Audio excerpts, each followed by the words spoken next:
शुभविवाह या मालिकेच्या आजच्या भागामध्ये आपण पाहणार आहोत. आकाश आता भूमीची सायकल घेऊन तिच्या घराच्या बाहेर येतो. त्याच वेळेला आता सायकल तो बाहेर लावतो आणि त्यानंतर विचार करत असतो की भूमी, आज ही सायकल मी तुला तुझी देतो आहे.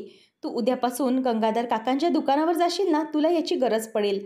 आणि हो, ही सायकल बघून तुला नक्कीच काहीतरी आठवेल अशी मला आशा आहे. त्याच वेळेला आकाशचा हात आता चुकूनच तिच्या सायकलच्या त्या रिंगवर पडतो आणि त्याच वेळेला सायकलची बेल मारली जाते आणि भूमीला बाहेरून आवाज येतो. आता भूमी कोणाचा आवाज आला हा ऐकण्यासाठी म्हणूनच बाहेर जाते. तितक्यातच आकाश तिथून पळ काढतो आणि बाहेर येऊन बघते तर समोर भूमीची सायकल लावलेली असते. आणि त्याच वेळेला आता भूमी समोर बघते की तिची सायकल आली आहे. भूमी खूपच खुश होते आणि आनंदाने तिथे येऊन माझी सायकल असे म्हणून प्रेमाने तिच्यावर हात फिरवू लागते. तितक्यात प्रशांत येतो.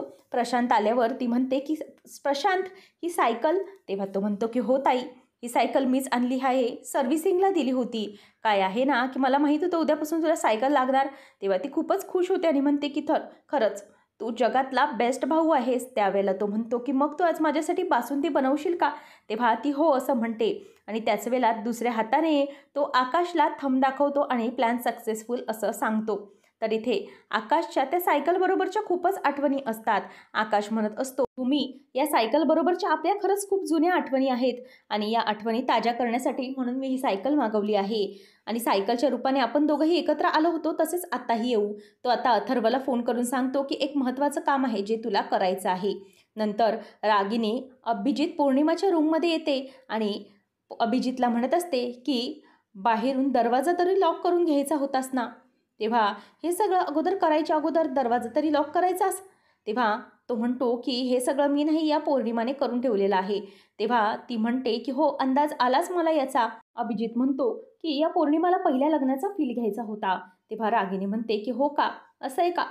डेक्कन क्वीन असं म्हणून तिच्याकडे ती बघू लागते आणि पुढे विचारते की बरं आता मला खरं खरं सांगा की हाराच्या टोपलीमध्ये ती लग्नपत्रिका आणि अल्बम कोणी ठेवला होता. तेव्हा दोघंही टेन्शनमध्ये येतात आणि पौर्णिमा म्हणते की ते मी केलं होतं. ती आता म्हणते की वा, खरंच भारी काम केलंस तू, खरंच मस्त. तेव्हा तिचा हात धरून ती पिरगळते आणि म्हणते की काय, तुला हे करण्याची काय गरज होती. डॉक्टरने काय सांगितलं होतं, दोन्ही बाजूनी रिव्हर्स इफेक्ट होऊ शकतं. एकतर तिची बुद्धी जाईल किंवा तिचं डोकं फुटण्याच्या आधी तिला लक्षात तरी येईल. तेव्हा आपलं पितळ उघड पडलं असतं तर काय केलं असतंस तू. लक्षात ठेव, आता इथून पुढे स्वतःचं डोकं चालवायचं नाही. तिचं तोंड धरून ती म्हणते की हे बघ, इथून पुढे जर काही डोकं चालवण्याचा प्रयत्न केलास ना तर मी आहे. इथून पुढे स्वतःचं जास्त शहाणपणा करायचं नाही, क्लिअर, असं ती तिला म्हणते. त्याच वेळेला मग आता पौर्णिमा घाबरलेली असते. अभिजित तिला म्हणतो की आई जरा शांत हो. तेव्हा रागिनी म्हणते की हे बघ, काही झालं तरी माझ्यापेक्षा जास्त डोकं चालवायचं नाही. भूमीच्या बाबतीत काय करायचं आहे काही नाही, हा विचार मी करेन आणि पुढे काय करायचं ते मी बघेन. त्याच्यामुळे हे जे सगळं काही केलं आहेस ना तू, ते सगळं तुझ्या या ब्युटी क्वीनला डेक्कन क्वीनच्या स्पीडने आवरायला सांग. असं म्हणून ती आता बाजूला निघून जाते आणि तिच्या गालावर टपली मारून जाते. तेव्हा अभिजित रागाने पौर्णिमाकडे बघत असतो आणि तीही आता खूपच चिडलेली असते. त्यानंतर मानसी ही रूममध्ये बसलेली असते. तिला लग्नातले सगळे क्षण आठवत असतात. आकाशचा कशा प्रकारे भूमीने पाणउतारा केला ते सगळं आठवतं. आकाशने लग्नाचा उखाणा घेतल्यानंतर भूमीला आठवण्यासाठी म्हणून बालिश उखाणा घेतलेला होता, परंतु भूमीने हा कसला उखाणा, अरे हा तर लहान मुलांची कविता असं म्हणून त्याला हिनवलेलं असतं. आणि जाताना भूमी मागे वळून पाहताही नाही. आकाशला खूप हर्ट झालेलं असतं. ते सगळं मानसीला आठवतं.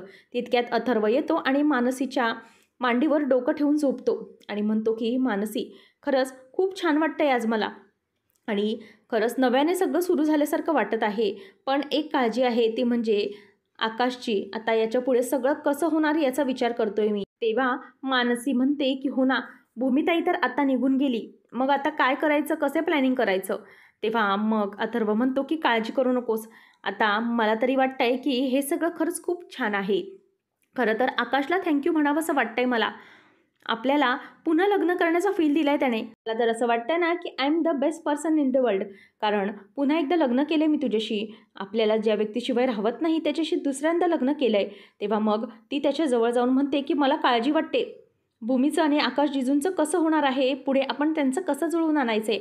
तेव्हा अथर्व म्हणतो की काळजी करू नकोस, ते सगळंही व्यवस्थित होईल. आणि मग आता अथर्व म्हणतो की हे बघ, आपल्याला जसं त्या दोघांना एकत्र आणायचं ना, तसेच आपणही दोघं एकत्र आलेलो आहोत. आता जसं आपण आलोय तसं आपल्याला त्यांच्यासाठीही काहीतरी प्लॅनिंग केलं पाहिजे. भूमी आणि आकाशचं पुन्हा लग्न लावून दिलं पाहिजे आपल्याला. तेव्हा मानसी म्हणते की हो ना, पण तेच कसं मला कळत नाही, कारण ताई तर अजूनही काही ऐकून घ्यायला तयार नव्हती. बघितलंस ना तू कशी वागत होती ते लग्नामध्ये. तेव्हा अथर्व म्हणतो की हे बघ, याच्यासाठी माझ्याकडे एक प्लॅन आहे, तू काळजी करू नकोस, सगळं काही व्यवस्थित होईल. आता असं म्हणून अथर्व हा मानसीला त्याचं प्लॅनिंग सांगायला सुरुवात करतो. आणि हे ऐकल्यानंतर मात्र आता मानसी खूपच खुश होते. तेव्हा मानसी म्हणते की खरंच या सगळ्याने काहीतरी होईल. तेव्हा अथर्व म्हणतो की हो नक्कीच होईल. आणि त्यानंतर ती अथर्वला मिठी मारते. सकाळी सकाळी आता आकाश भूमीची सायकल पंक्चर करून टाकतो आणि तिची पूर्णपणे हवा काढतो. आणि भूमी बाहेर येते की नाही हे बघत असतो. तितक्यात भूमी येत असताना तो पटकन बाजूला जातो आणि भूमी पळत म्हणते की आई चल मी निघते, मला खूप उशीर होतोय. आणि बाहेर आल्यावर ती बघते तर सायकल पंक्चर असते. तेव्हा मग आता ती म्हणते की प्रशांत हे काय आहे, सायकल कशी पंक्चर झाली. तेव्हा ती त्याच्यावर ओरडते. तो म्हणतो की मला काय माहिती, काल तर सर्व्हिसिंगवरून आणली तेव्हा नीट होती.